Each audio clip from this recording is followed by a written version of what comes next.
Well, welcome back to another edition of the DC Capstone Report. This is DC, a little later in the week this week posting because I was out of town, out of the country early in the week, but just want to go ahead and get this out there. We're going to try to get the podcast up tonight so we can have it before the game this week. But in the first segment, we're going to take a look at and review the New Mexico State game. In the second segment, as usual, we'll give our players of that game. And then in the final segment, we're going to look at the upcoming game against South Carolina that kicks off at 2:30 this coming Saturday. You're listening to the DC Capstone Report. The DC Capstone Report is featured each Tuesday morning on the Martin Houston Show at Tide 100.9. You can listen live at Tide100.9.com.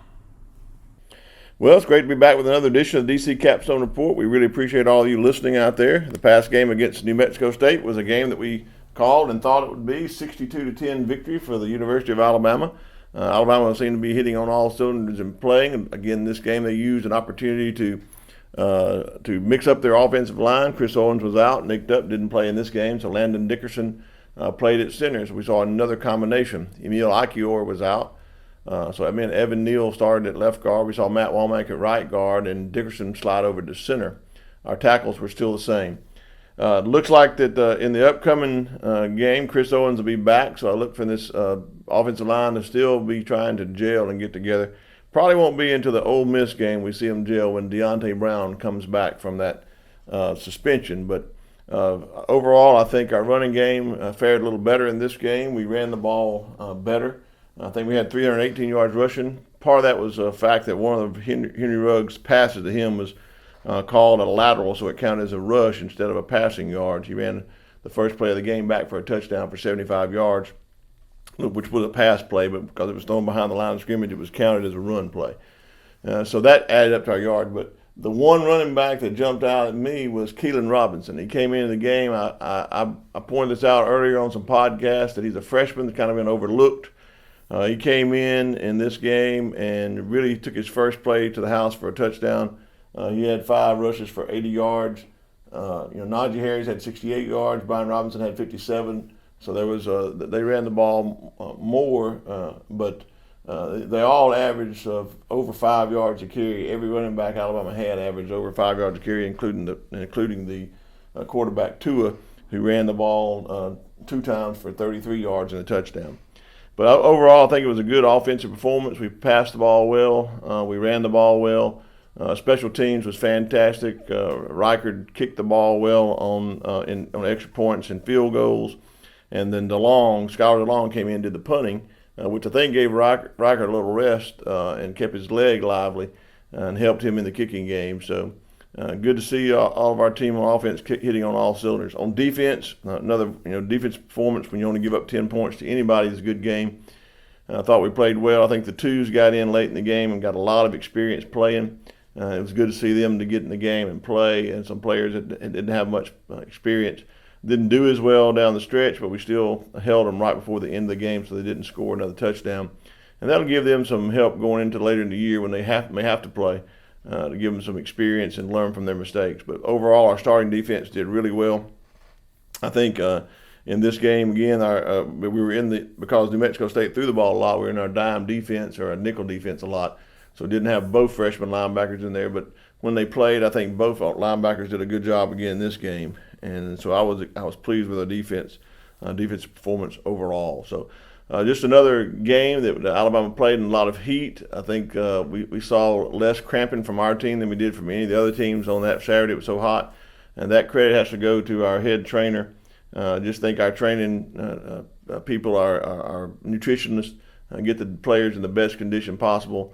The top of the line, keeping them cool on the sideline, keeping fluids in them. So just really did a good job in this game of keeping our players on the field. And I think that's going to bode well for us later in the year. So it just shows like we're in pretty good shape. We had a really good game in this game. I thought Tua did well. I thought Mac Jones did great when he came in. And just overall offensive performance, overall defensive performance was just an overall good game. So good win against New Mexico State. And just looking forward to the next game against South Carolina.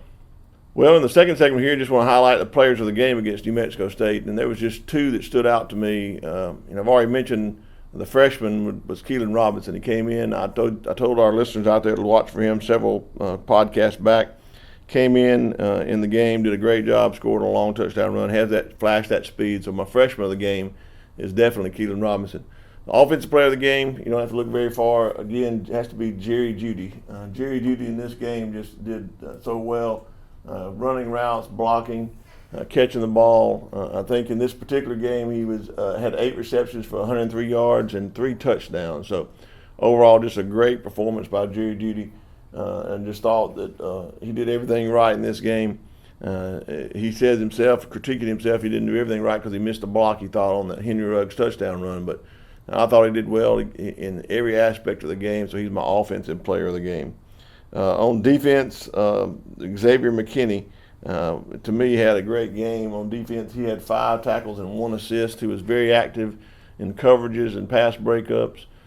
Did such a really good. Got a little nicked up. I think he has a small cast on his thumb, where he bruised his thumb, maybe on his left hand. But I look for him to be able to play and be able to go this week against South Carolina. So my players of the game again are on offense, Jeudy. On defense, Xavier McKinney.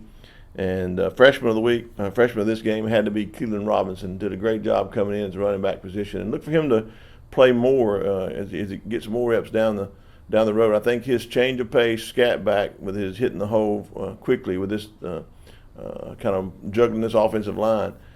He just dives in that hole, and his speed gets him to the secondary. So look for Kelian Robinson to play more in the days ahead. Well, in the third and final segment today, we're going to look and preview the upcoming game against South Carolina. Alabama goes there up to South Carolina to play. Going to be the first time going back there since they lost a game there in South Carolina. Everybody on this team probably doesn't even remember. I think Coach Saban said that Tua was probably in the 6th grade when the last time South Carolina beat Alabama there in Columbia. But we go up there. It's going to be a 2:30 kickoff, and I'm looking for a great game out of Alabama. It'll be the first road test. It'll be the first SEC game of the year. So it's going to be a game. I think that's we're going to show you what kind of team we have. My hope is that we come out and our offensive line is gelled to a point after playing with each other for a couple of games now. And they'll be a little more established to run with some downhill blocking. I look for Najee Harris and Brian Robinson to get the ball rolling downfield, and then I'll set up Tua to make some throws. And I believe, even though this is an SEC talented team with some athletes, I believe we have an advantage there in the secondary with our wide receivers on their defensive backs, and especially our slot receivers and our 4th or 5th wide receiver coming across the middle against their linebacker. So I look for us to exploit that in a short passing game. Maybe pass them to the running back out of the backfield, get them isolated on the linebacker, and also maybe work our tight ends into this game like we did against Duke. I believe they're going to try to load up on us and try to make us throw the ball. I think that their defense is built to stop the run. And I think that's what they're going to try to do and try to make us make mistakes. I believe if we go in there on offense and we limit our mistakes, limit our penalties, play within ourselves and to the level of our competition, I really believe that we'll come out there with a victory. Now, I think it's going to be probably the best team we played so far. Duke had a good team, but I believe South Carolina is going to have the SEC speed. They're going to have the athleticism that we expect from the SEC, and I think it'll be a big test for Alabama going in there. On defense, I look for the South Carolina team to try to exploit our young linebackers. I believe they're going to try to run the ball. In the last game against Charleston, they ran for over 500 yards. Had Kevin Harris, their running back, had over 145 yards rushing. I think they're going to try to run the ball on us. I think if we can stop the run and force their quarterback, which is going to be a freshman, Helinski, the true freshman, who's starting in place of Jake Bentley, who was injured. He had a great game against Charleston, but Alabama is no College of Charleston. So I think that with our defensive secondary and our ability to rush the passer, if we can get them in some long third downs where we stop the run and make him throw on third down, then we know it's coming. We'll have an opportunity to pressure the quarterback, and he'll make some mistakes. So I think Alabama goes into there, even though South Carolina's a good team, Even though they have an opportunity, Alabama has an opportunity to go on the road for the first time. Young players can get rattled on the road. I think if we settle down and our young players get in and our leaders, kind of help our young players settle down in this game on the road and weather that first 2 or 3 minutes of the game, where they get their feet under them, then I think Alabama has a chance to settle in and really be have a big game in this game. I look for Will Reichard to continue his play on kicking the ball, so I look for him to still do a good job. And I think overall this will be a great test for us to go on the road and have an opportunity to play the SEC East South Carolina team. So overall, I think Alabama's going to do great. Look for us to run the ball, to set up the pass, limit our mistakes, and enjoy a great game on the road. When it's all said and done, I think Alabama wins this game 48-13. Well, that's all this week for the DC Capstone Report. We'll be back next week for another report. Check us out on our Facebook page and like us there. If you'd also like to see some of the great pictures that Lance put up, look at freelancepictures.com or rolltidebama.com. Until next time, this is DC with the DC Capstone Report. Hey! Give me some of that good stuff! Woo!